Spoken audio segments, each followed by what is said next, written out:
Umuntu TV tubitayeho. Yakobo naramukunze n'umwirabure.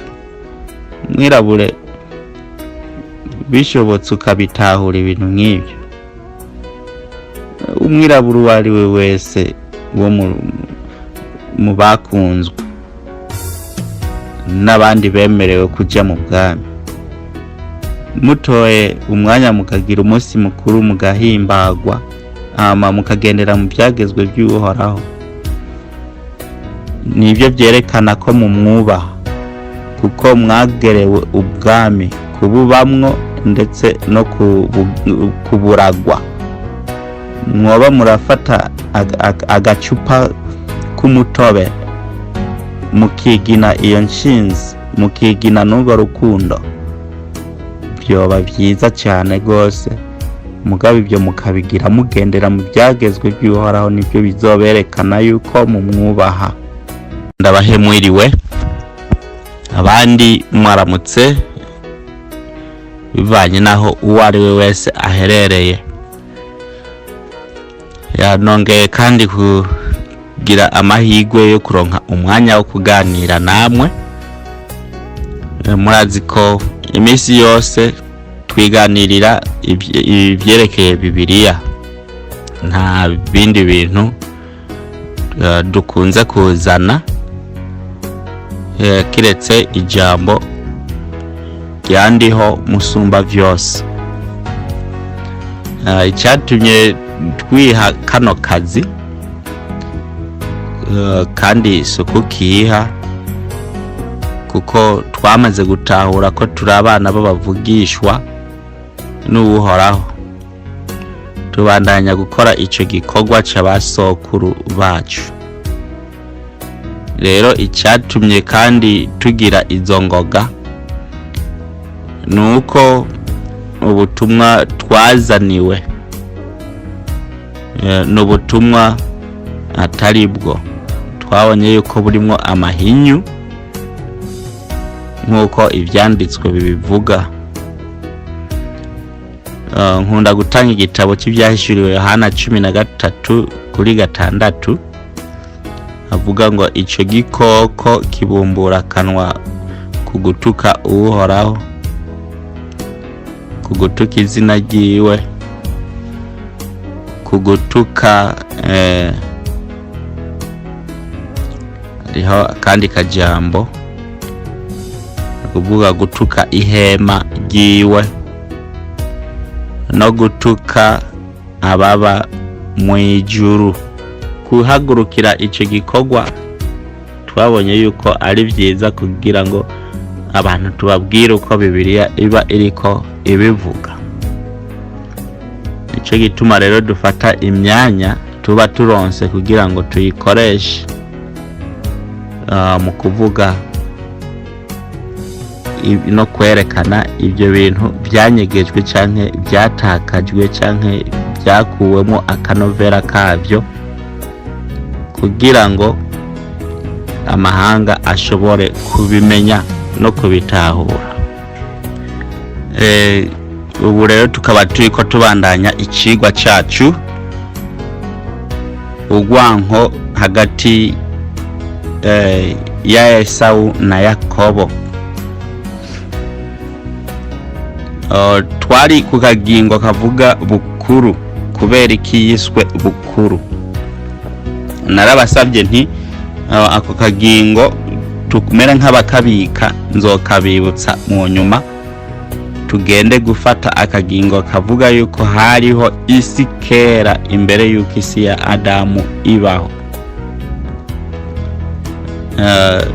Nigeze kuvuga inshuro zitari nke yuko tuzosubira mu kahise k'indengagihe kugira ngo turabe ibyakoreka canke abantu bariho imbere yuko habaho abantu bo kwa Adamu, bamuka kuri Adamu.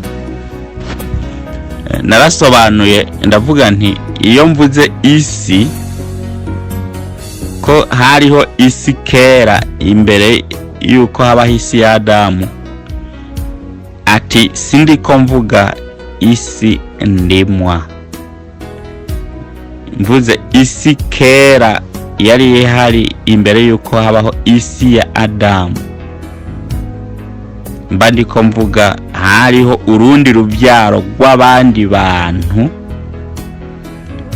Abo bantu bari bafise umukuru yarabarongoye, uno munsi twita Satani, mugabo icyo gihe wewe ntiyitwa Satani, yitwa irindi zina. Uwo mukuru rero biramunanira ibyo Uhoraho yamuhaye kugira ngo akore mu isi, kuko yari yamuhaye ibintu cyo kimwe n'ibyo Ayimanu Ahaya yahawe.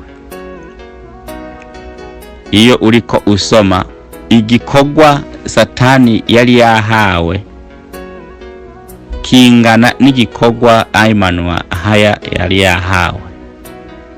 N'izina Ayimanu Ahaya yahawe niryo na Satani yitwa icyo gihe, imbere yuko ahinduka icyaha kimubonetseko bikatuma ahindurirwa izina, kuko izina rizanana n'igikorwa ukora. Akarorero, umuremyi w'ijuru n'isi, kubera yaremye, uwakoze icyaha nawe aceza kwitwa Satani kubera igikorwa akoze. Rero Satani bimunaniye n'abiwe bose, kuko niwe yabazimije. Ibyo yari yatumwe ntiyigeze abikora ku isi yari yahawe, azimiza isi yose, maze birabananiye. Barakorowe rero, bakuwe ku butegetsi, bakuwe ku bikorwa bahawe, bakuwe ku nshingano zose. Uhoraho arabanse, Satani aragwana. Agwanye Uhoraho arabatikiza, ariko harasigara abantu bake basigaranye na Satani. Uko gutikizwa rero niko kwatumye n'isi ndimwa. Ugutikizwa ntihatikijwe isi ndimwa, hatikijwe abantu bo muri icyo gihe. Niyo si yatikiye. Imaze gutikira, byo byose byakorekera ku isi ndimwa. Isi ndimwa irononekara, iramera nabi, iraba kumwijima ata mucyo. Nubu iyi si y'uno munsi ifiswe na Esau, ivugwa yuko ngo ingabo zo kwijuru zizozimwa ntizibe zicaka. Niko byagenze. Isi ndimwa bivanye n'ingwano zahabereye, bituma nayo yononekara. Isi bantu barapfuye, ariko ntibapfuye bose. Hanyuma isi ndimwa nayo irononekara. Ahamba ndiko mvuga nti twakuze twigishwa yuko isi ihera kuri Adamu ndimwa. Isi tugira ko iyo yo hasi turimako, ko yahereye kuri Adamu, imbere yuko Adamu aremwa iminsi 5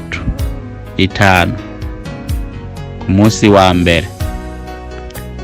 Ariko ijya si isi ndimwa nkuko tuguma tubivuga. Isi ndimwa nta muntu n'umwe azi ngo yaremwe ryari, na Bibiliya ntibivuga. Ariko isi ndimwa ntihera ngo ubwa mbere na mbere Uhoraho arema ijuru n'isi. Isi ndimwa ifise amateka maremare. maremare cyane. Uhoraho amaze gutikiza abo bantu, iyo si ya kera imaze gutikira, icyo Uhoraho yakoze, yaciye arondera kurema umuntu akeneye kuba ku isi ndimwa kugira ngo ayikorerere, kuko uwari yayihawe ubwa mbere yamunaniye. Yananiwe no gukorerera isi ndimwa, yananiwe no gupanga politike neza, yananiwe gukora igikorwa ahaya yamutumye kugira agikore. Uhoraho arabimwatse byose, Uhoraho aramwanse. Satani arabyuyingunza kugira agwane n'Uhoraho, maze isi ndimwa nayo ibona ibara. Isi bantu barapfuye, isi ndimwa nayo ibona ibara. Nk'uko bivugwa ngo aho imfizi zibiri zigwaniye, ibyatsi birabona ibara, n'ibihari n'ibiti n'ibikoko n'ibindi byose birabona ibara. Niko byagenze. Rero Uhoraho agena kurema uwundi muntu kugira ngo amuhe inshingano zose zo kongera gukorerera isi ndimwa.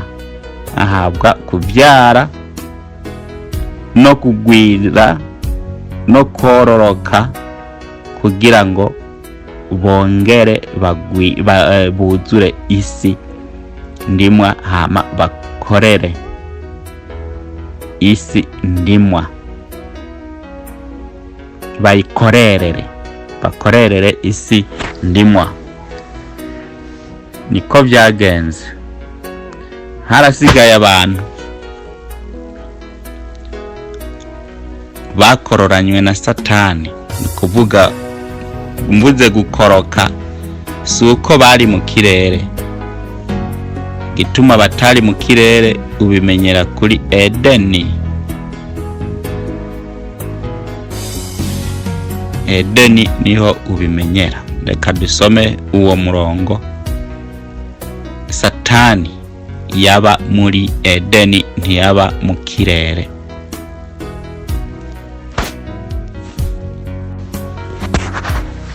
Uwo murongo wa Ezekiel 2:8-13 gushika kuri 14 ni utwereka Satani ntiyaba mu kirere, yaba hasi ahantu hitwa muri Edeni. Iyi Edeni niyo iza kutubwira neza kandi ni hehe Uhoraho yaba. Ingenda hasome Ezekiel 2:8-13 gushika 14. Wari muri Edeni mu itongo rya Ahaya, wisakaye tubuyenge twose tw'igiciro kinini twitwa Odemu na Pitida na Yaharomu na Tarushishi na Shahomu na Yasipi na Safiro na Nofekina na Bareketi, bo ni zahabu na mabuye 10, ibiharuro 10 Satani yari yarahawe kuba yiberamwo. Kuri 14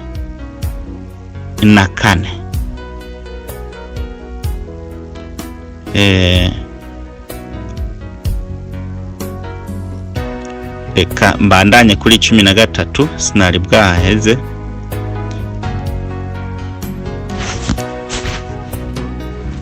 Haravuga hati, ubuhanga bwo kubaza udushako tw'ingoma n'imyironge byari iwawe, byari byarateguwe umunsi waremwako. Kuri 14 wari umukerubi asizwe amavuta, ushanje amababa, kandi nagusizeho uba ku musozi wera wa Ahaya, wacuragiza hagati y'amabuye yaka umuriro. Haleluya. Iki ni igihe c'uwitwa Satani uno munsi yakora. Ico gihe twumvise ko yaba muri Edeni, niho yibera ku musozi w'Uhoraho, akibera hagati y'amabuye 10. Twumvise amoko yayo. Ayo moko y'amabuye n'ayahe? Ayo moko y'amabuye niyo acaza kuboneka ngaha nyene muri Ezekiyeli 2:8 kuri 17.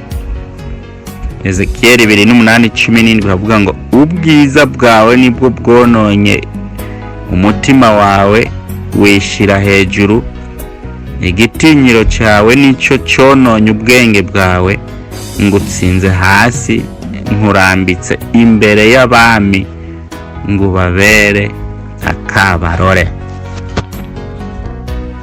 Ukunanirwa rero ku mugabo Satani, twita Satani uno munsi, byabaye ari uko kuko yari yarahawe igitinyiro, yari yarahawe kandi n'ubwiza.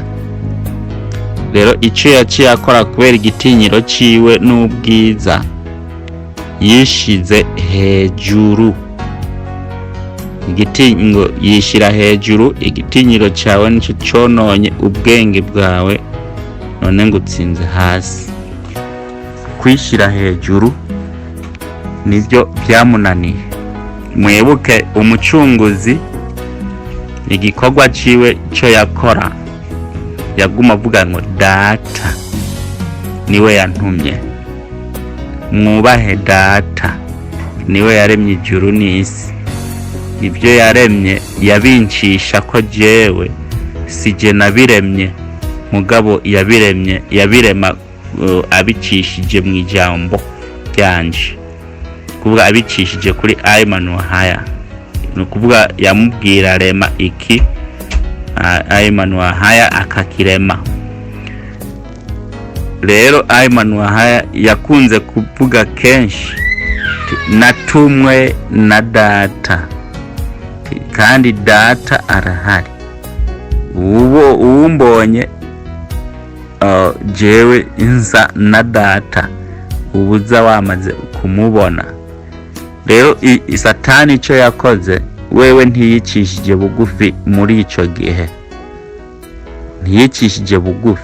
Mwumva amajambo Ayman Wahaya yavuga yarayo kwicisha bugufi no kwerekana yuko hariho data yamutumye, ko we ari intumwa itumwe ku bantu, kurongora abantu, kubereka ukuntu bagendera mu byagezwe, kudakuraho ibyo Uhoraho yashinze ngo abisubirize n'iby'iwiwe. Yavuga ati ijambo ryose mvuga niryo natumwe, siryo nigeneye. Niko umucunguzi Ayman Wahaya yaje akora. Mugabo Satani wewe icyo yakora, kubera icyubahiro yari yarahawe, n'intuze twabisomye Ezekiyeli 2:8 kuri 17. Ubwiza bwawe, ubwiza no kuvuga ni intuze, ni cheo, ni cyo twoshobora kuvuga iglade, position yahawe. Hanyuma ubwiza nibwo bwateye umutima wawe wishira hejuru. Igitinyiro cyawe, igitinyiro nuko abantu bamaze kubona washyizwe hejuru barakubaha. Rero kubera bamwubaha byaciye bituma yishira hejuru, ntiyicishije bugufi, yishize hejuru. Kwishira hejuru ni nkuko ashobora kuvuga ati ntawuhoraho abaho, bitaye ko kandi urubyaro rwiwe niko rwirirwa ruratwigisha yuko uhoraho atabaho. Rero nawe niko yazavuga ibyo yakora byose yabyishirako. Ni jewe ndabikora ibi, ni je naremye ijuru n'isi, ni je naremye ibi n'ibi. Kwishira hejuru niko kononye iki ubutware bwiwe. Uhoraho aramwanka, bituma amwaka ibyo yari yaramuhaye. Abantu biwe arabatikiza, hasigara bake. Abo bake nibo ababami. Bumvise ngo amunuga hasi mu bami yabera akabarore, mu bami yarongora. No kuvuga hariho abami. Abo bami rero mu bisome ni Ezekiel 3:8-17. Abo bami rero yarongora nibo baba aya mabuye twumvise ya marigito, yande amabuye ashika 10 harimo n'izahabu. Ayo mabuye niyo yaka umuriro muri Edeni. Twumvise kuri 14 wari umukeri bashizwa amavuta ashanje amababa, kandi nagushizeho uba ku musozi wera wa Ahaya ngo wacuragiza hagati y'amabuye yaka umuriro. Ya mabuye ari hejuru niyo ya mabuye yacuragiza, nibo amabuye nibo bapanga ati uku bimeruku. Nukuvuga Satani yategerezwa kubapanga kugira ngo bashobore gutwara mu buryo bw'uhoraho. Rero abo bami nibo bashikira abantu. Gushikira abantu rero niko kwaka umuriro kwayo mabuye. Nukuvuga umuriro, kwaka umuriro, kuba umucyo, kwakira abantu. Nico abo bami bakora. Mugabo umuriro batse nyene umuriro wo kuranduka, niko byagenze. Iyi Edeni Satani yabako, iyi yakiwe ko amagrade, yakiwe ko ubutware.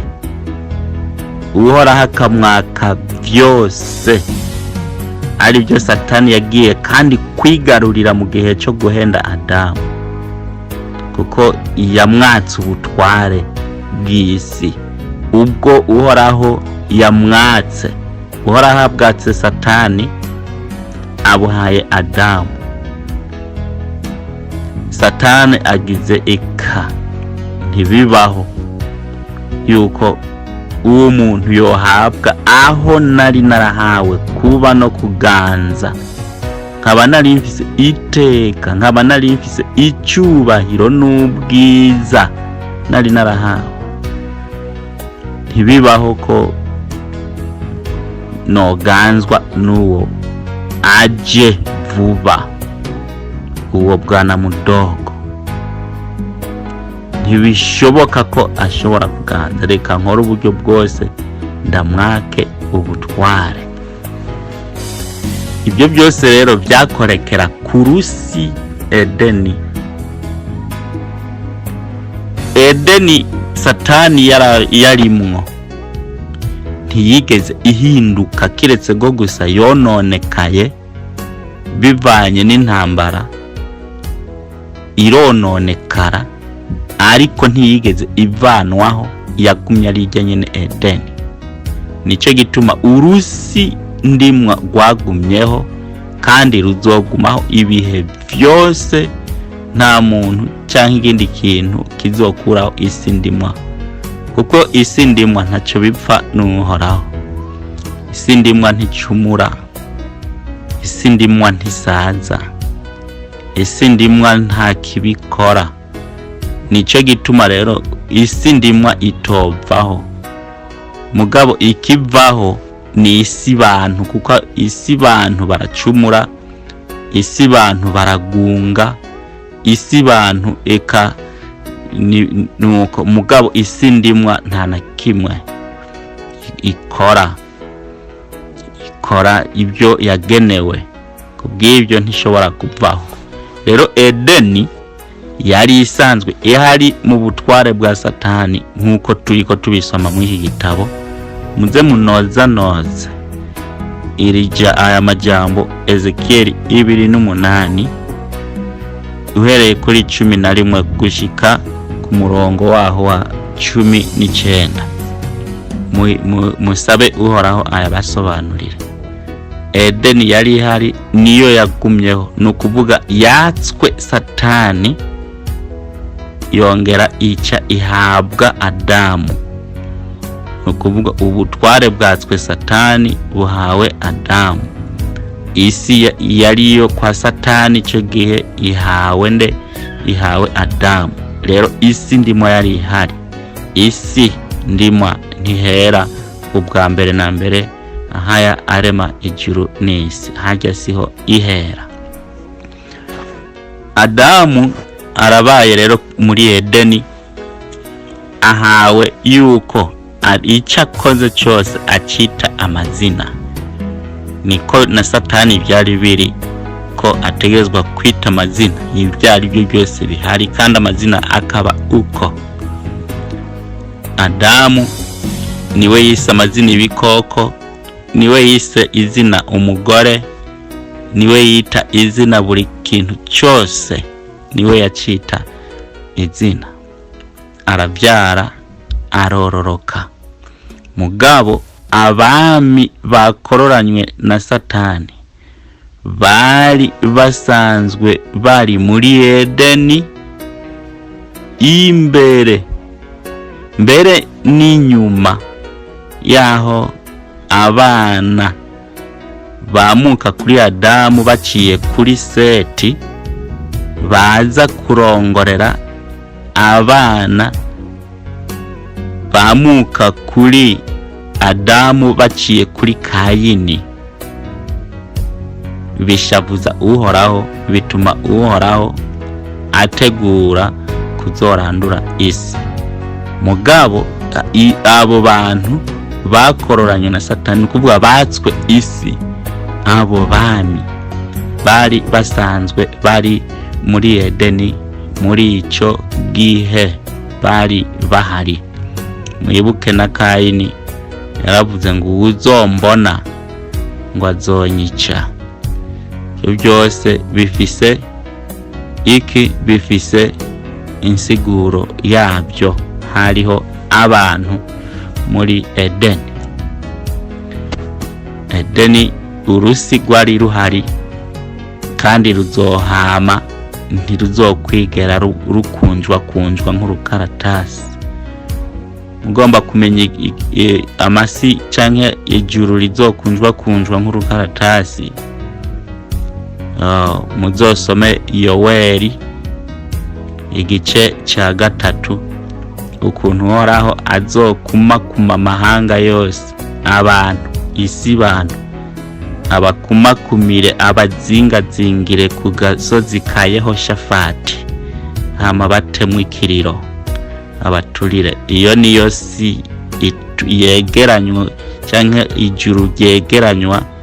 Ijuru bisigura ubwami, bazokwegeranywa nk'urukaratasi, hanyuma batabwe mu muriro. Yoweri 3 somuhereye 1 ushike kuri 3 urabibona.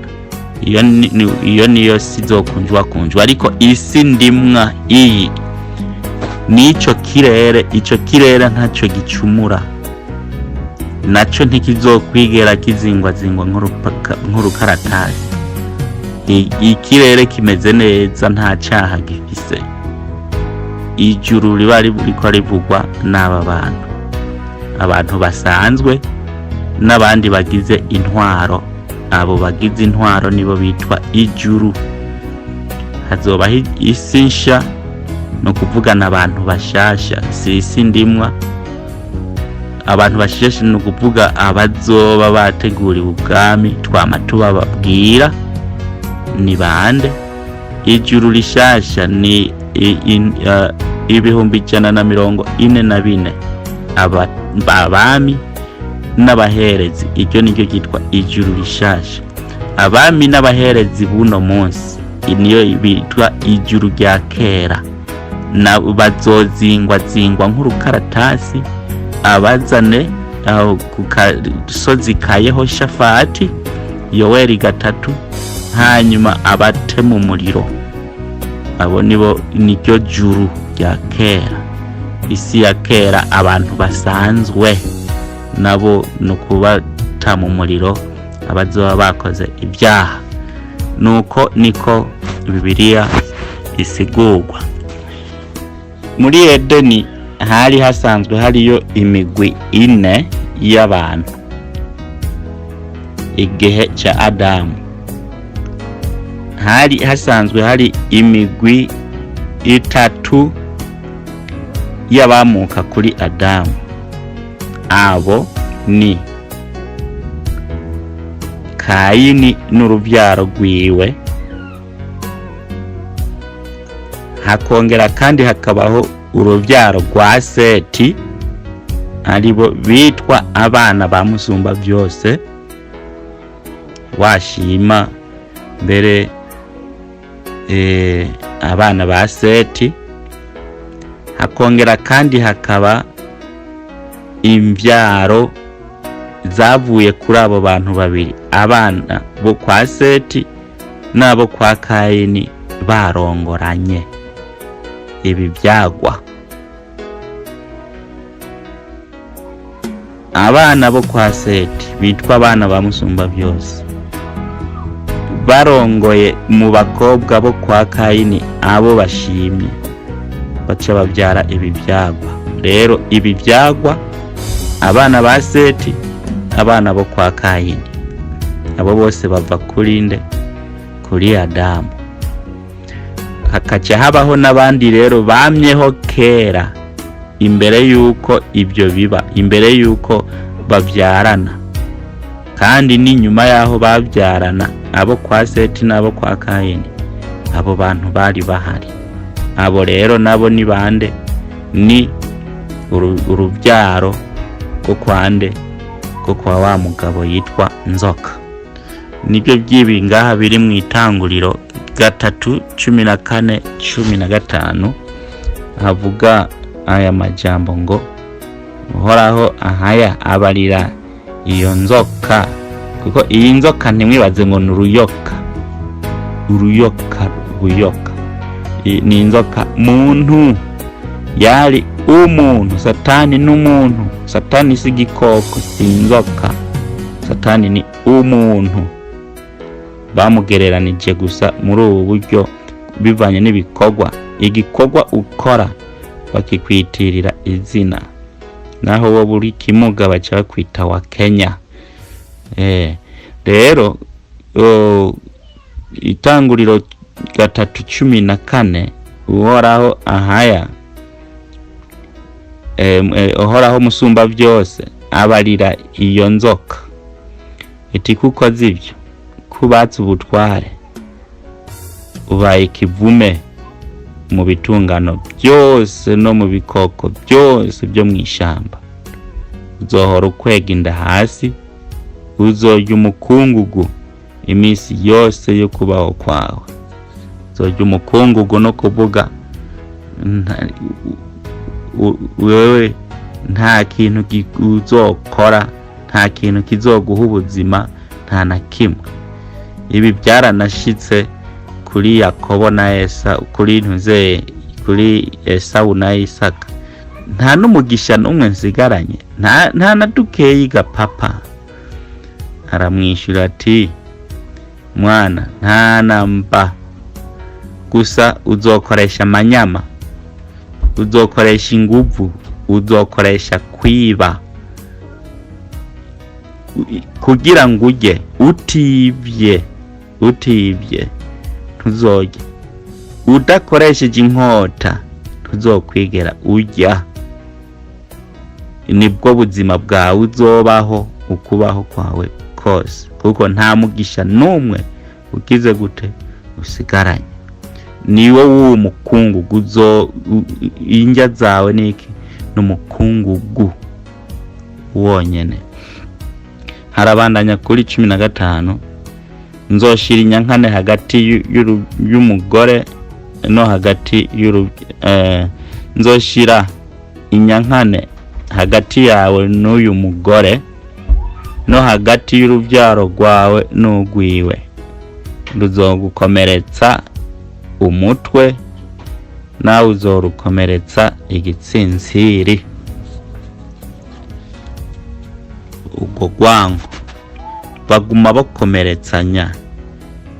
Uwo mwanya n'umwanya w'urubyaro rw'iyo nzoka rwa babami b'inzoka, kuko nibo batwarira inzoka, nibo bagize ya mitwe 10, nibo bayigize n'abami b'inzoka. Rero abo bazokwama bagwana, bazokwama bafise inyankane hagati y'abana bo kwa Seti, aribo bana b'Uhoraho, aribo bana b'umugore n'urubyaro rwande rw'uwo mugabo yitiriwe nzoka. Rero abo bana barahari, nuno musi twarababwiye ni bande. Rero muri Edeni hari hasanzweyo abo bantu, abana b'umugore bari bahari bitayeko, kandi n'abana bo kwa nzoka nabo nyene bari bahari. Mugabo ibyaha biragwiriye, bibaye byinshi cyane muri Edeni. Uhoraho agabiye kwica ikiri n'ubugingo cyose kiri hehe, kiri muri Edeni. Akoresheje iki? Akoresheje umwuzure. Aho rero baba bana bo kwa Seti bifatanije no kurongora abana bo kwa Kayini, baba bana bo kwa Kayini, baba abana babyaranye nabo, baba nibyo bigatanya bibonetse muri Edeni, bose Uhoraho agiye kubarimburira rimwe. Bose arabarimburishije amazi. Bitwa isi ya kera yakuweho n'amazi, biri muri Petero umenga wa 2. Ntiyari isi ndimwa, yari isi bantu, uruvange, byaba ibigatanya, byaba abana bo kwa Seti batumva kugendera mu byagezwe, baba abana bo kwa Kayini, bose nkuko byagize gute, nkuko byanditswe, bose ikivunga baciye bitwa isi, ngo isi yarimbuwe n'amazi. Mwibuke isi ndimwa yagumyeho, ntiyigeze irimbuka, ntiyigeze ipfa, ntiyigeze ivaho. Mugabo isi bantu, Petero yariko avuga isi bantu, bobo baragira gute? Bararimbuka. Akavuze bene wacu b'Abanyarwanda. Hasigaye abana bo kwa Seti baciye kuri Nowa niwe agiriwe ubuntu, asigaranye abantu bashika 8 nibo basigaye mu bwato. Nibo rero bagiye kororoka, ibigatanya byose byapfuye, byose nta bikihari, biraheze. Mugabo hasigaye urubyaro rw'Uhoraho. Twarabasiguriye ibya Hamu kuntu byagenze, ribaza keretse utari mushasha woba umaze kubitahura. Twinjiye mu bitabo bakuye muri Bibiliya, byagenze gute kugira ngo Hamu haboneke n'urubyaro rwo kwa Hamu. byagenze gute? Ibigatanya byose byapfuye, ni ukuvuga urubyaro rwa wa mugabo yitwa Nzoka rwose rwavuyeho, kuko bari mu bifise ubugingo byose, mu bihema byose. Bibiliya niyo ibitubwira, umenga ni Itanguriro 7 imba ntabyibagiye, ahavuga yuko byose byakuweho bikarandurwa, ibifise ubugingo byose n'ibihema byose n'ibiguruka byose bigapfa. N'ibigatanya rero byarapfuye, nta kigatanya na kimwe kigeze gisigara, kandi nta kigatanya kigeze cyurira ubwato. Isi ndimwa isigaye uko nyene, hasigaye abantu 8. Abantu barororotse bavuye ku bantu 3: Hamu, Shemu, Yafeti. Mbere bihera kuri Shemu, Yafeti hamwe na Hamu. Habonetse abantu b'imigwi ishika 3 nibo babonetse, ntibari umwe: Hamu, Shemu, Yafeti. Abantu bororotse ku isi baciye kuri abo, baraduze kugeza aho biciye kuri Aburahamu. Niwe yakunze kubyara abana batangaje. Yababyaye kubera arigo rubuto rukeneye kubyara abazokuzura, abazoganza isi bakayihabwa inyuma yuko Adamu bimunaniriye.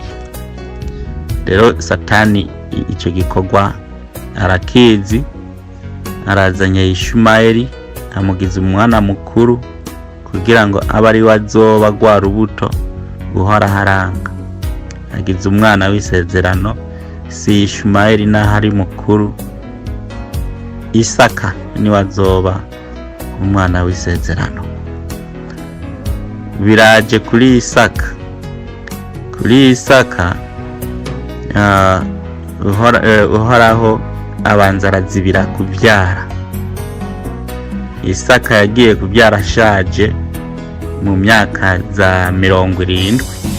Umugore yari yihebuye kugeza aho umugore atukagura umugabo, none ko nzi muri abantu b'Uhoraho, ko nzi musabye Uhoraho abumvira, kubera iki nopfa ndi ngumba kandi numva ngo mufise amasezerano? Ntiwosenga uwo Uhoraho wanyu akaduha ibyara? Isaka abyumvise, ibyo biri mu Itanguriro 2:5, muhasome hose. Isaka abyumvise agize icyo umugore ambwiye nicyo, reka nisengere Uhoraho wa papa Aburahamu aduhe rwa rubyaro.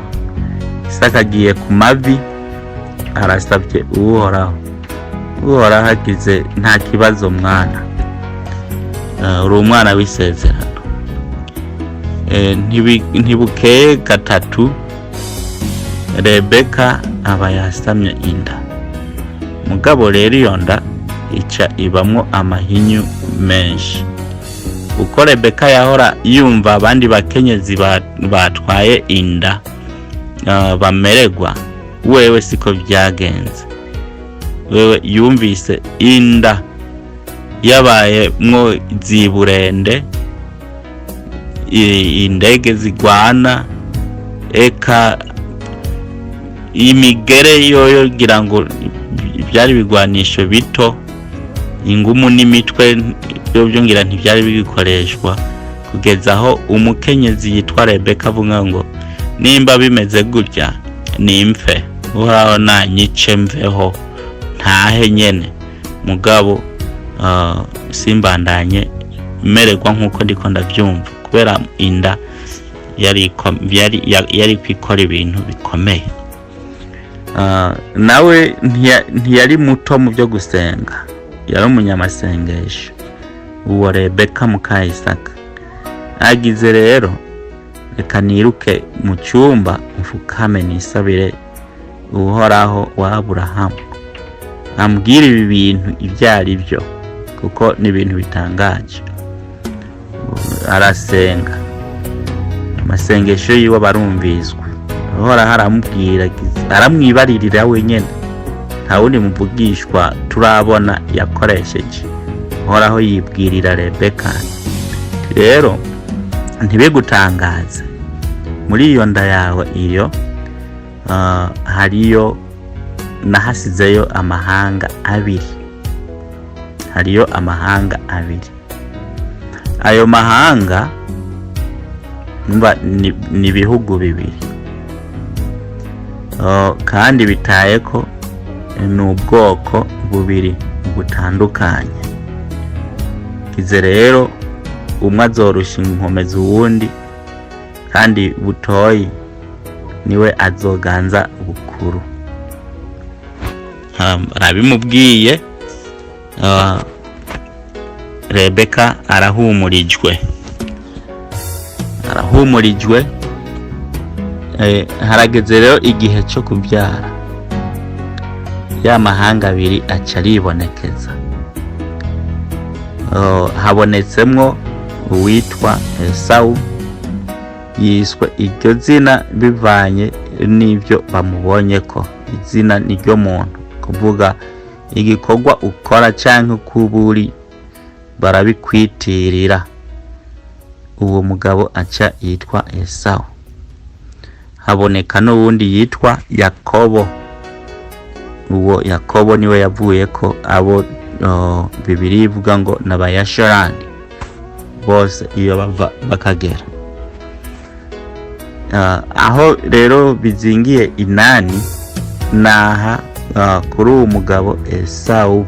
Reka twigire hamwe iyi mirongo itatu ndungitse hano kugira ngo tuyihuze n'ibyo turiko turavuga mu buryo bwo kwiga Esawu neza uno munsi no mu gihe cy'akahise.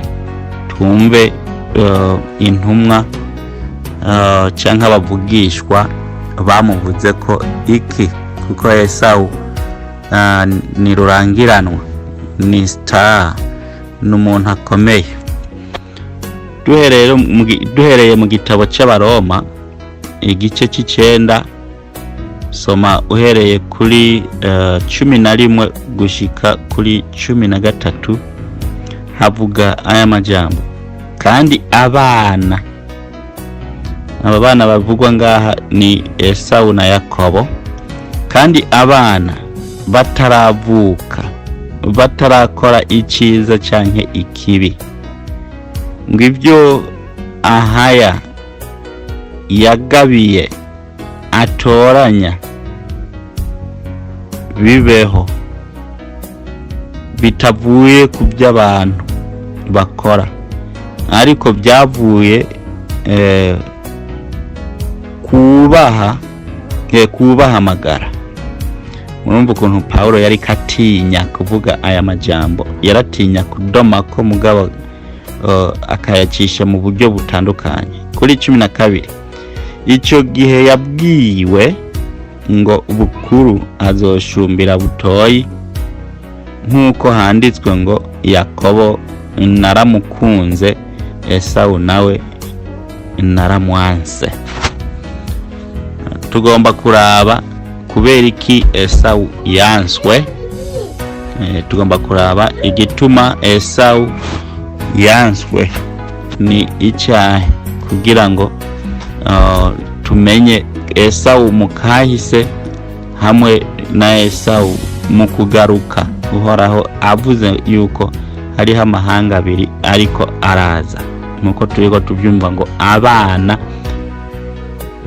bataraca ubwenge. Niko bavuga ngo kandi abana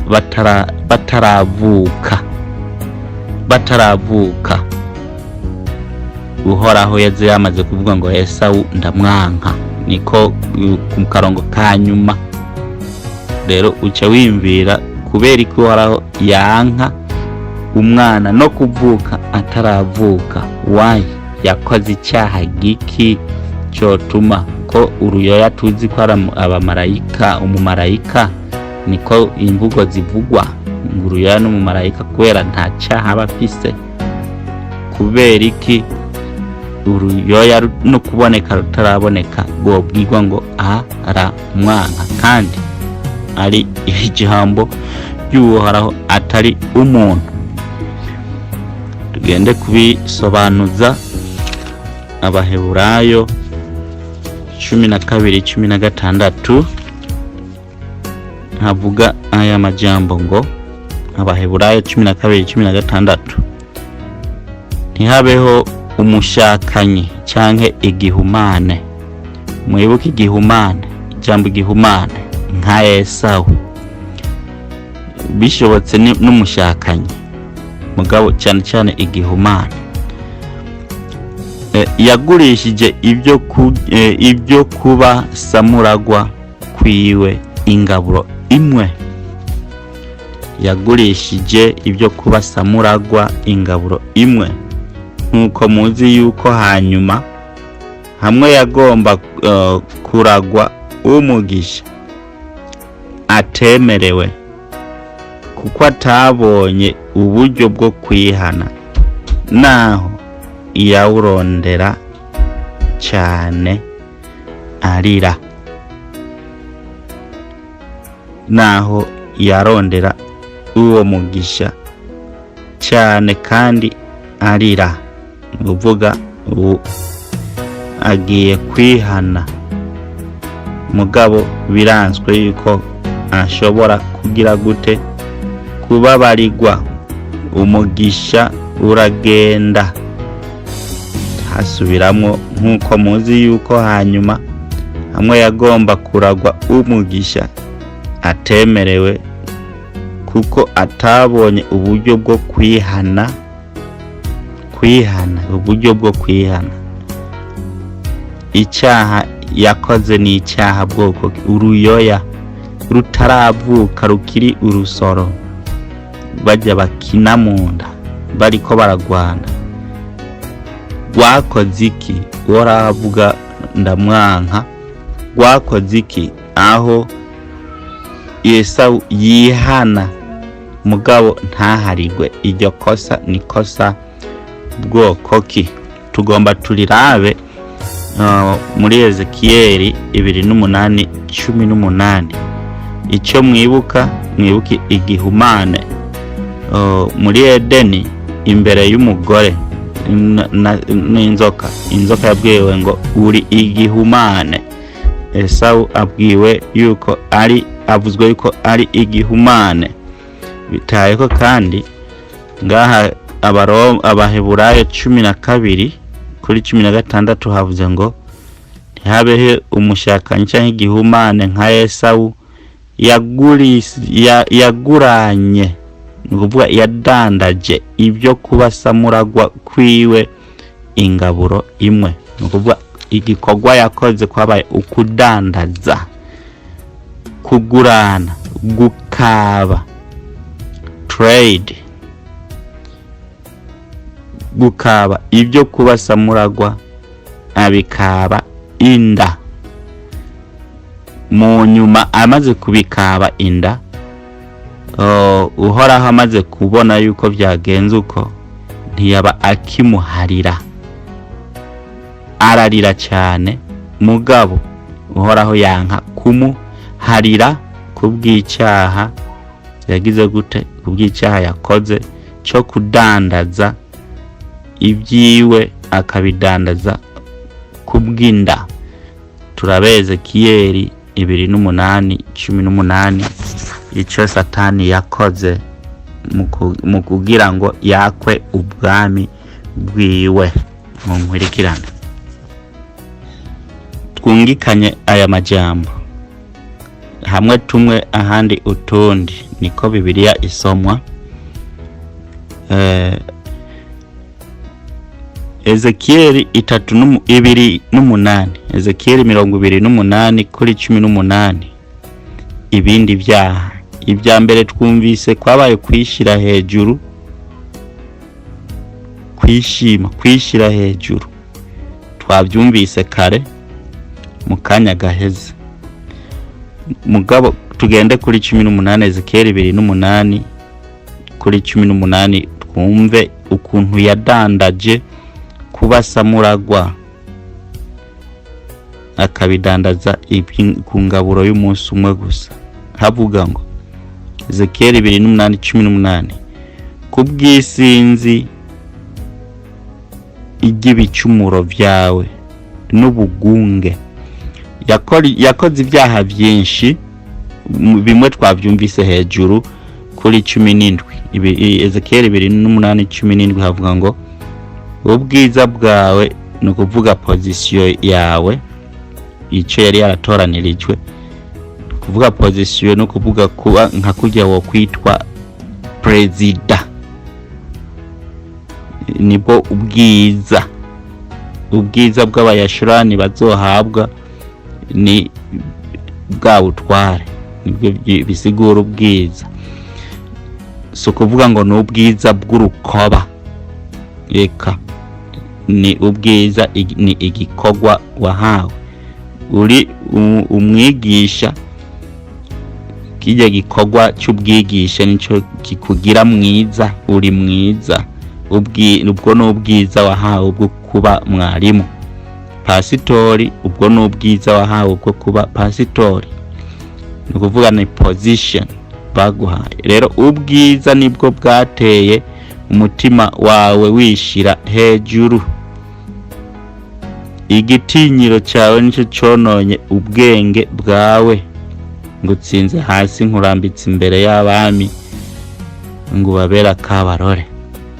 Kuri 18 hamwe mvuze yuko tugomba gusoma, havuga ngo kubw'isinzi ry'ibicumuro byawe, bya byaha hejuru n'ibindi bitanditswe ngaho, n'ubugunge bwo kudandaza kwawe. Handi mu Baheburayo hatubwiye yuko yadandaje iki, yadandaje intuze kuba samuragwa, kudandaza. Kandi ukudandaza kwiwe yakoresha ubugunge mwisi ya Satani, ataritwa Satani.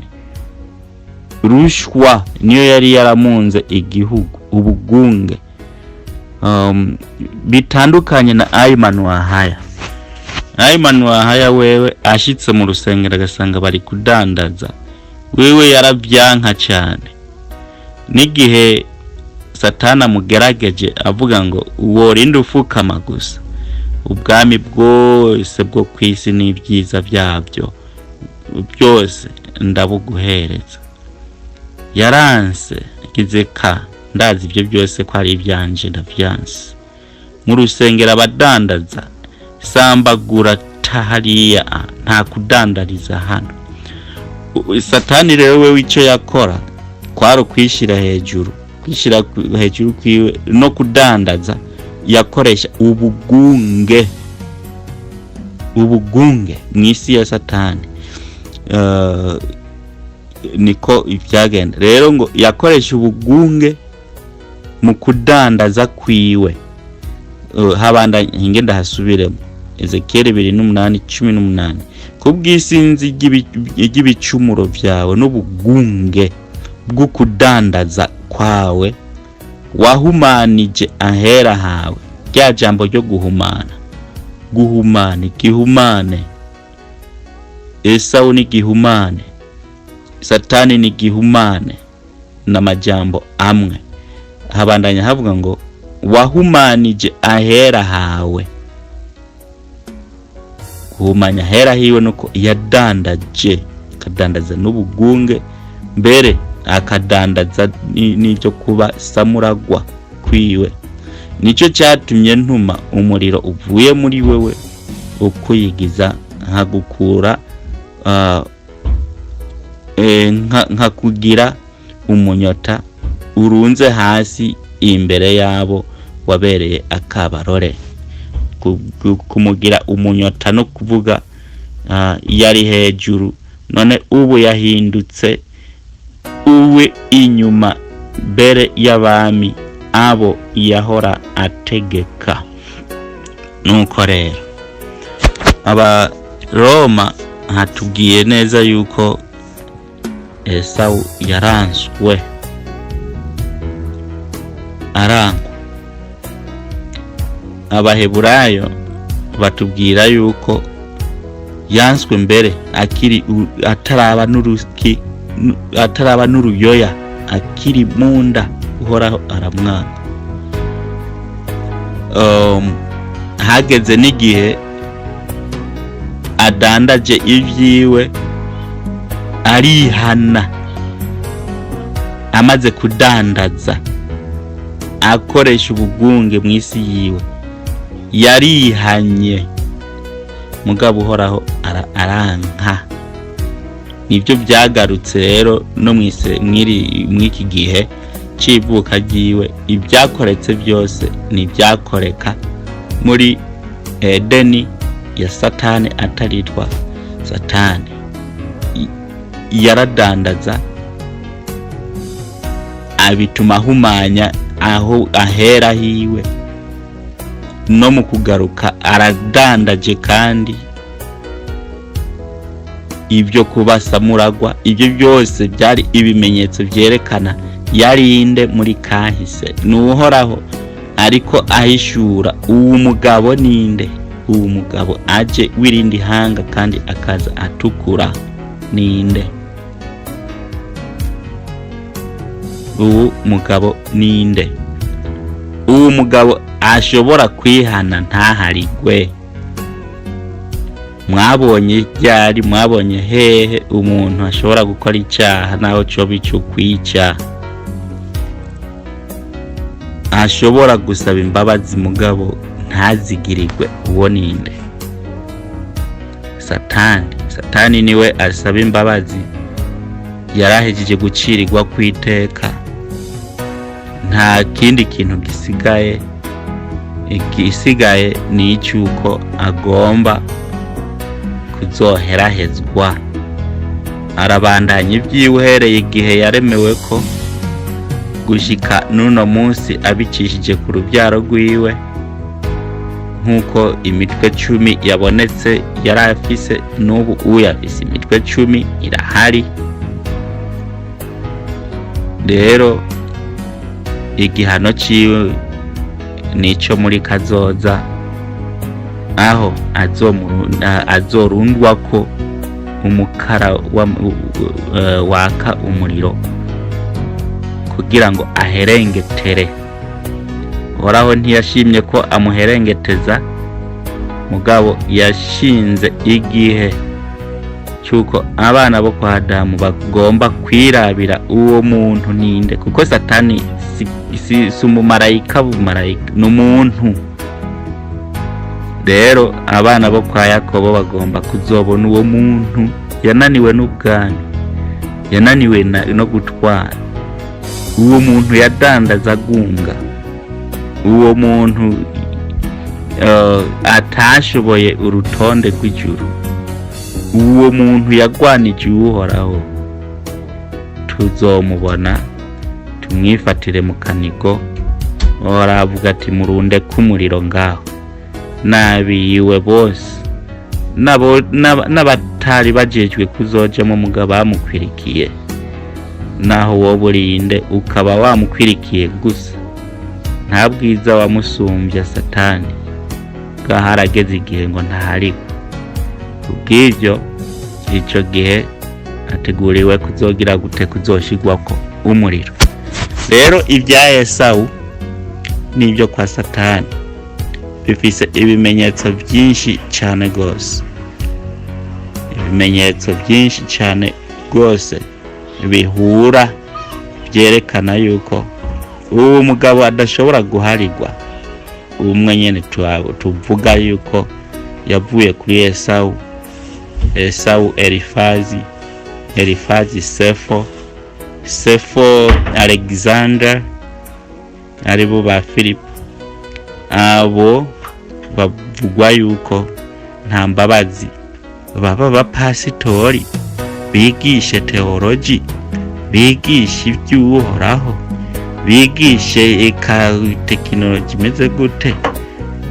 Ibyo birivuga ngo muri Daniyeli 7 umenga kuri 17 kubandanya ngo ubwami bw'ibyo bikoko bizovyakwa buherezwe abera, tekinoloji habwa abera, ubwami bwo kuganza buhabwa abera. Ni bande? Nabo kwa Yakobo, kuko Yakobo yabwiye ngo naragukunze. Nukuvuga ubwami bwa Yakobo buremewe, ubwami bwa Esawu buranzwe. Naho yo kwihana ntazokwigera aharigwa. Uwo kura iryo jambo yobanza akavugana n'Uhoraho, hanyuma akabona gukunda Esawu, hanyuma kandi akabona kumuha kuzoharigwa. Mugaruko yabanje kugenda kuvugana n'Uhoraho, naho nyene amaso kuyandi, amaso kuyandi. Hejuru nanditse ngo mbega Esawu ninde uhereye kera gushika uno munsi? Mbega Esawu ninde uhereye kera gushika uno munsi? Ngomba mperaheze kino cigwa. Rero kugira ngo umenye Esawu uhereye kera gushika uno munsi ninde, ibimenyetso ni byinshi cyane, birarenga 10. Ndavugamwo bikeyi gusa. Uhereye rero muri Ezekiyeli niho haza kukwereka Edeni kera n'abami. Bajya abami nibo bitwa Esawu kera.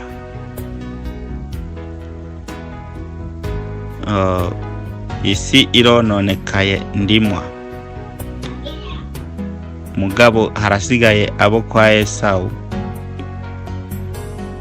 bari muri Edeni.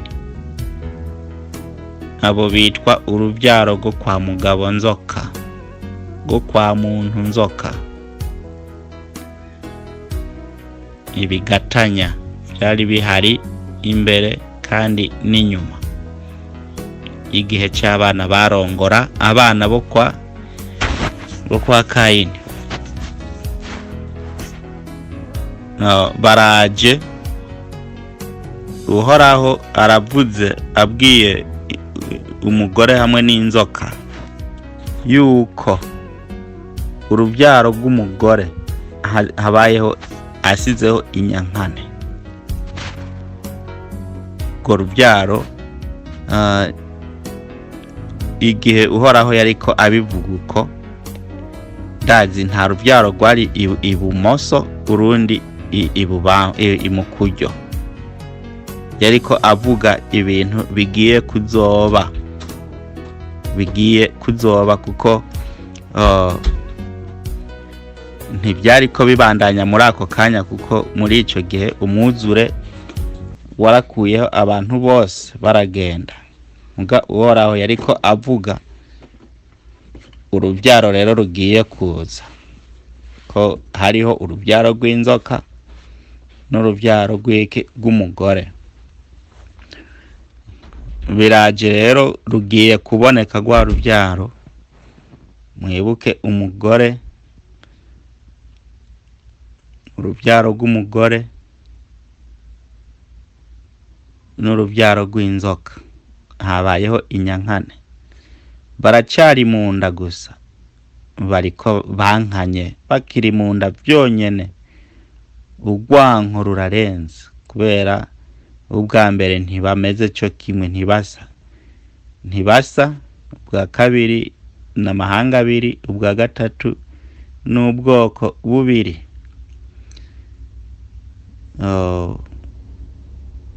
Ndetse umenga hariho n'ikindi kigira kane. Uhereye bakivutse ntibigeze bakundana, ntaho bigeze bakundana. bagumye bagwana, ingwano zabaye hagati yabo mu mvyaro zabo ni ingwano amajana uhereye kera gushika uno munsi n'urwanko gusa. Ukaza no mu gihe c'abayashirani bakoranirijwe hamwe, intambara zabaye hagati yabo kugeza uno munsi ni intambara zikomeye cyane gose, urwanko rukomeye. Rero ni bande? Nabo bantu babiri, urubyaro rw'umugore n'urw'inzoka. N'ikimenyamenya Yashuruni yitwa, igihugu cyose Yashuruni cyitwa umugore, umugeni w'umwagazi.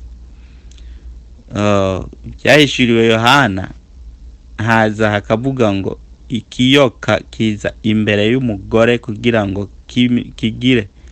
Byahishuriwe Yohana 12 uhereye kuri 3, uhereye kuri 1 hakubwira igihugu Yasharani cyitwa umugore yisakaje inyenyeri 12, ni kuvuga igihugu cyose Isirayeli. Abayasharani bose bagizwe n'imiryango 12 kandi biseguje izuba. Twaravyize muri make. Izuba bahawe kuba umuco, bakeneye kuba umuco w'amahanga. Izuba ryakira isi. Hariho n'iyindi nsiguro. Ukwezi no kugendera mu byagezwe, babigira ko imisi yose bakeneye kugira ku kwezi, gutembera bari ku kwezi, kwama bagendera mu byagezwe uwo mugore. Noneho haraje rero ikiyoka gutera umugore. Ico kiyoka ninde none? Kandi ico kiyoka gifise imitwe ndwi, gifise n'amahembe 10, gifise n'imigara ndwi. Bari bande abo? Baraba Edom. Nta wundi muntu, nta kiyoka bigeze babona mu mwaka wa 70 yari Edom. Niwe yaje imbere y'umugore, no kuvuga bavuye muri Europe wabo, baje imbere y'umugore kugira kuko bazi yuko hariho umwana ayaje kubacungura agomba kuvuka.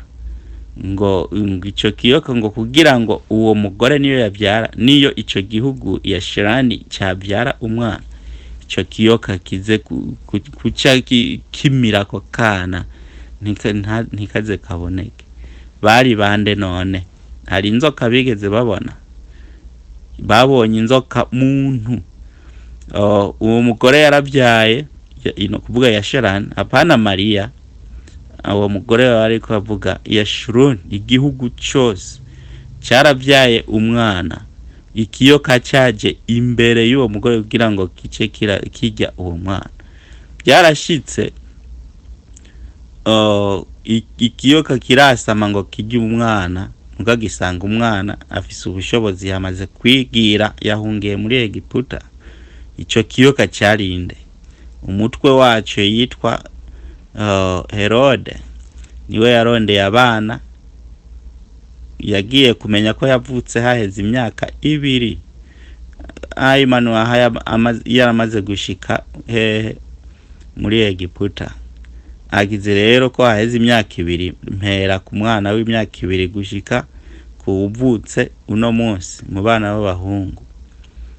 Ca kiyoka kiramiragura, cibaza ngo kiramira na kakana ntibyashobotse. Kavuye gakura, hanyuma mu nyuma karatwagwa mu iburyo bwa se, n'ubu niyo yibereye uwo mwana niyari. Rero ico gihugu ruyoka gwaza, nta ntuze, nta hariyo Esau niyo yarariyo. Edom Roma, Edom ntuze Herode, niko ruyoka nigo kandi rwakorotse rukorokana nabo igihe cy'ubwami bwa Ottomani baragiye.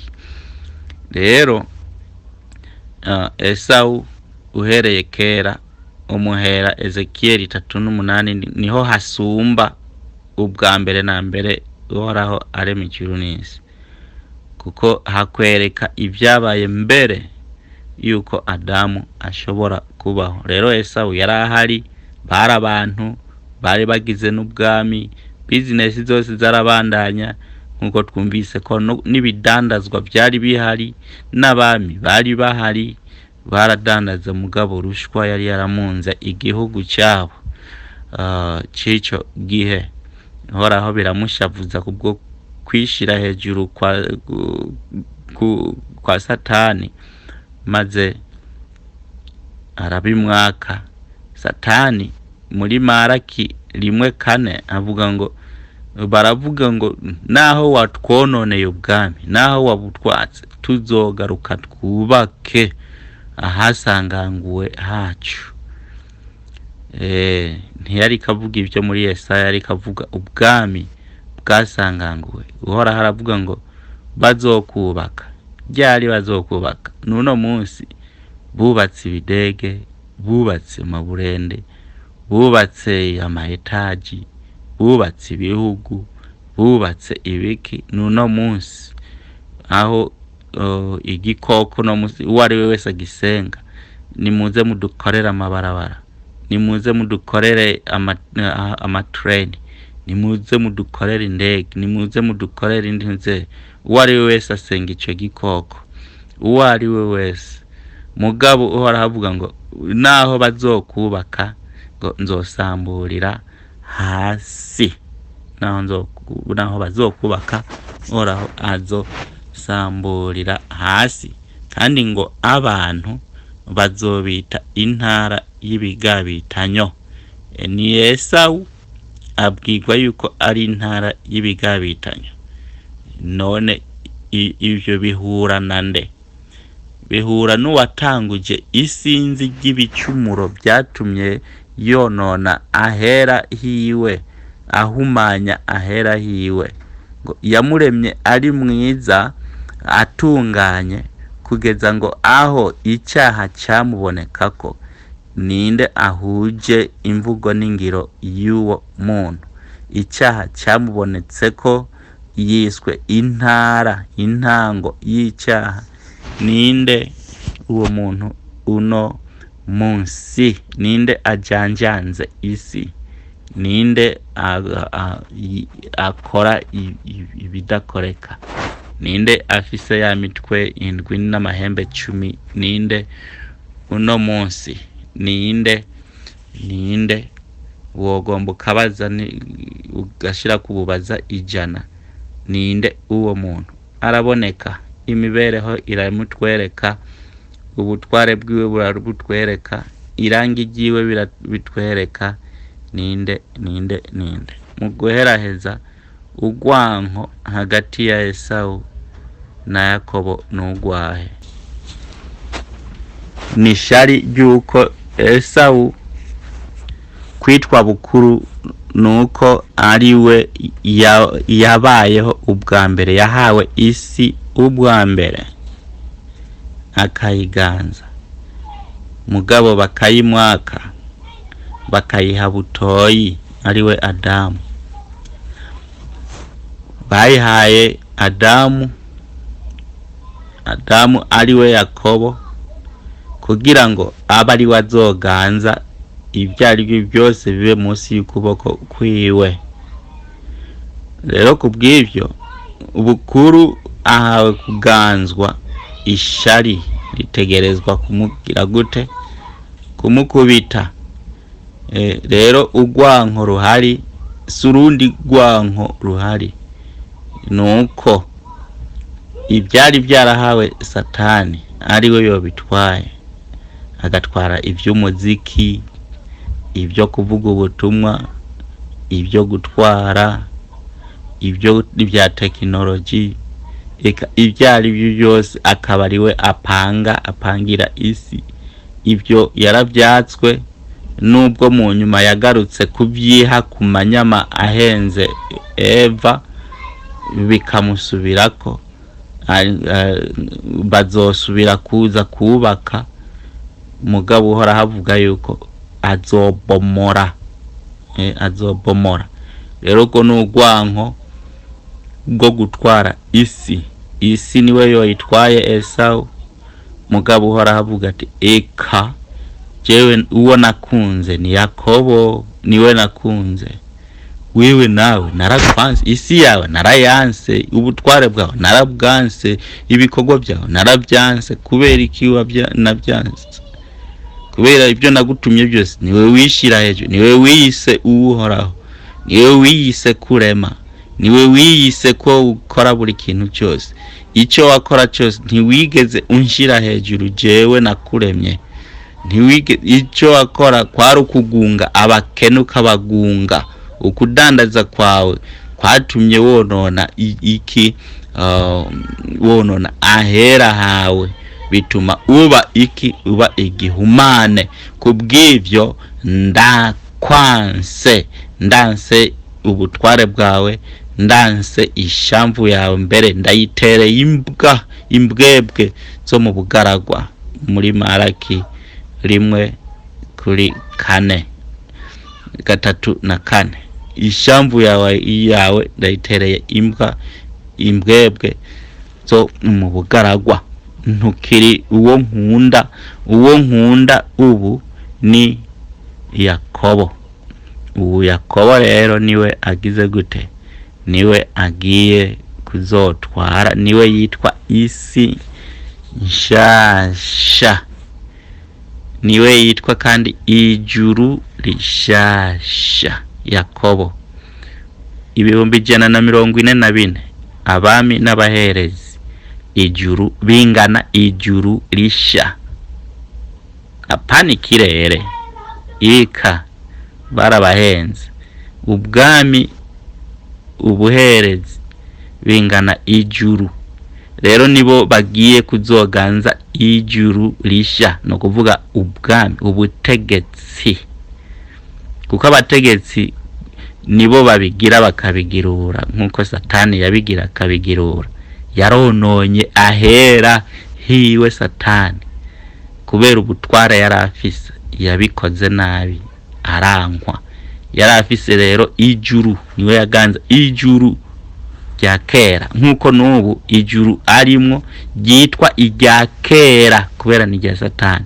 Rero iryo juru rya kera niryo ligiye gukunjwa nk'urupapuro, litwagwe ku gasozi ka Yehoshafati, maze literegwe mu muriro, hama hatangure ijuru risha.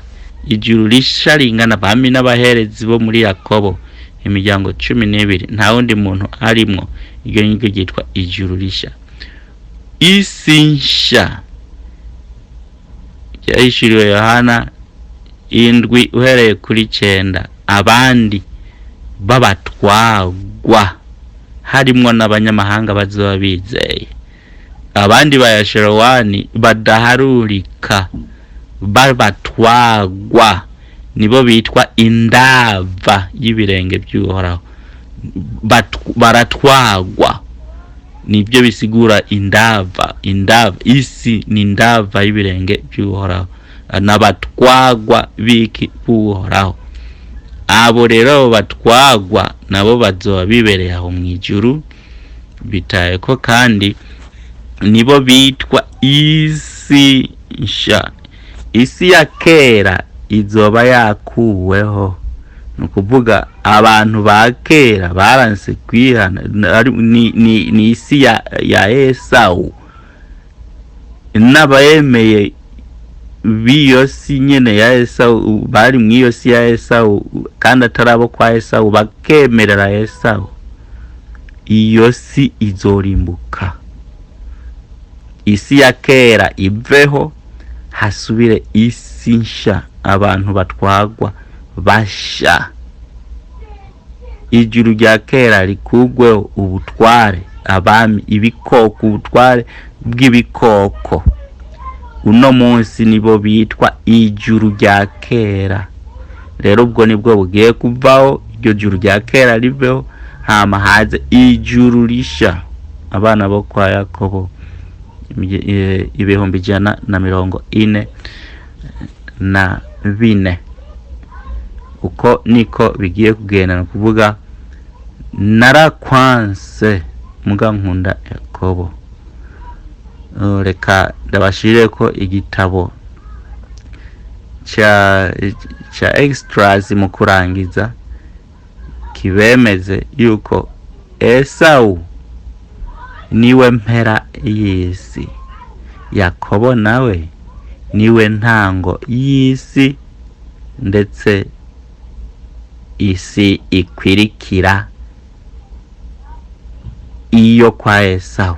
Esau isi yiwe irahera, igiye guhera, igiye kugira iherezo.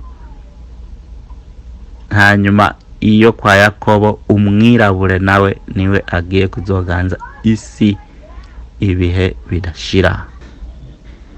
Iki n'igitabo bakuye muri Bibiliya mufise canke dufise y'ibitabo 66. Baragisokoye kubera harimwo aya majambo avuga ngo Esau niwe mpera y'isi, niwe mpera y'isi. Murabe ngaha basize isi, abavuze isi basize ijambo world. Rero world bisigura isi bantu, si isi ndimwa. Rero Esau ni isi bantu. Rero ngo Esau ari wesi agiye guhera. Iyi ni Bibiliya. Hanyuma habandanya havuga ngo and Jacob is the beginning of it that follows. Ngo Yakobo nawe niwe si nshasha igiye gukwirikira iyo kwa Esau. Biri mu Cyongereza kivuga ngo for Esau is the end of the world. Si impera ya earth, isi ndimwa bosizeho ijambo mu gishingo cha world bosizeho earth. Ari nabyo nagumye ndababwira nti isi ndimwa nta n'icyuhora hayivuga kwiki ko idacumura, ntaciko ntishobora guhera. Mu musiguzi havuga yuko isi yamaho ibihe byose bidashira, kiretse ko ibinganwe by'abantu nibyo bigenda bikuranwa. Mugabo isi ndimwa yoyo yamaho ibihe bidashira. N'umusiguzi rimwe umenga uhereye kuri 3 gushika kuri 4 nimba ntibagiye uwo yaronka ayo majambo. Rero ngaha ntibashizeho earth bisigura isi ndimwa, mugabo bakoresheje ijambo world kuko world ikoreshwa ku bantu. Rero ngo isi Esau igiye kugira iherezo, mugabo isi Yakobo igiye gutangura. Ivyo biri mu gitabo cha Esdras wa 2:6 ku murongo w'9. Esdras ni bamwe mu Bayuda banditse ibi bitabo, na cyane mu bihe by'ubwami bw'Abagiriki. Mu gihe cy'ubwami bw'Abagiriki, abo theology mu kwigisha bavuga ngo abavugishwa mu gihe cy'abami b'Abagiriki ngo ntibavugishijwe mu gihe kingana imyaka 400, kuvuga uhereye igihe cya Babuloni Abayuda batwagwa gushika kandi mu gihe cy'umucunguzi aza, no kuvuga imbere ya Babuloni gushika gihe umucunguzi aza, ngo nta bavugishijwe, ngo bahagiye gusubira kuvugishwa Maraki ngo imyaka 400 iheze. Ariko theology ntivuga ibyo, yarabyihenze ko gato. Aba ba Esdras bagumye bandika, bagumye bavugishwa. Kubw'ibyo reka duherahereze hano. Urwanko, ikigwa urwanko hagati ya Esawu na Yakobo. Urwanko nuko isi ya Esawu yanswe hagakundwa iyo kwa Yakobo. Nukuvuga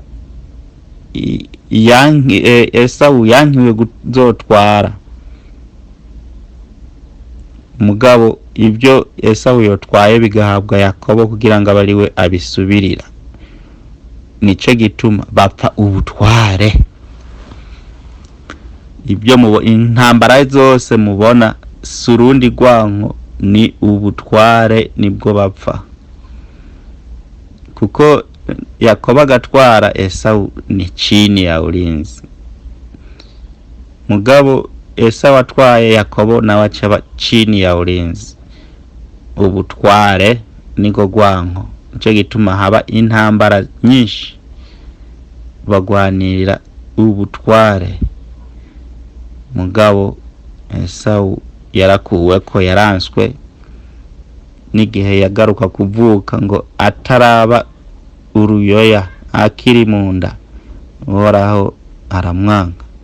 Amaze gukura arihana kubyo yakoze, kubwo kudandaza ibyiwe. Uhoraho avuga ngo sinzokwigera ndaguharira. Hari kibazo gusa ni abavuga yuko bo mukunda canke bo yoja mu bwami bwo mwijuru, ni bamushiremwo. Kuhoraho yanse kumuharira kandi atamukunze, abo bandi nabo sinzi ko bizoshoboka ko bobo bakamukunda, bobo bakamuharira. Nkuko nabivuze, babanze bagende kwa Ahaya kugira ngo babimwiganire, hanyuma bamusabire kwinjira n'imiburiburi mu mwango w'inyuma kugira yinjire mu bwami. Ariko ibyo Ahaya avuga ngo bazokubaka, muganzo bomorera hasi byose. Ama Yakobo naramukunze, n'umwirabure. Umwirabure bishobotse ukabitahura ibintu nk'ibyo. Umwirabure wari we wese wo mu bakunzwe n'abandi bemerewe kuja mu bwami. Mutoye umwanya mukagira umunsi mukuru, mugahimbagwa, ama mukagendera mu byagezwe by'Uhoraho, nibyo byerekana ko mumwubaha, kuko mwagerewe ubwami kububamwo ndetse no kuburagwa. Mwoba murafata agacupa k'umutobe mukigina iyo nshinzi, mukigina n'urwo rukundo, byoba byiza cyane gose. Mugabo ibyo mukabigira mugendera mu byagezwe by'Uhoraho, nibyo bizoberekana yuko mumwubaha. Mutabikoze uko, isi igiye guhera. Twumvise ngo ni isi bwoko ki? Nta kabuza muzoherana nayo, kuko mwanse kugendera mu byagezwe, kuko abirabura mwahawe kugendera mu byagezwe. Tamba rero mutarike kuba bishoboye, kubutabishoboye nawe nta kundi. Ubu yari mwene so Bucumi Isaka. Ufise kubaza kaze, ufise kunganira uhawe kaze. Mugire imigisha kandi mugire ibihe byiza.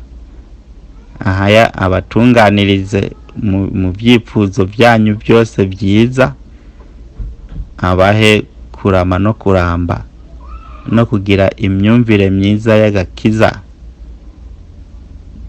Mugire igihe cyiza. Shalom shalom. Umuntu TV, urubuga rwawe. Kora subscribe, ntucikwe, ibyiza biri imbere. Umuntu TV,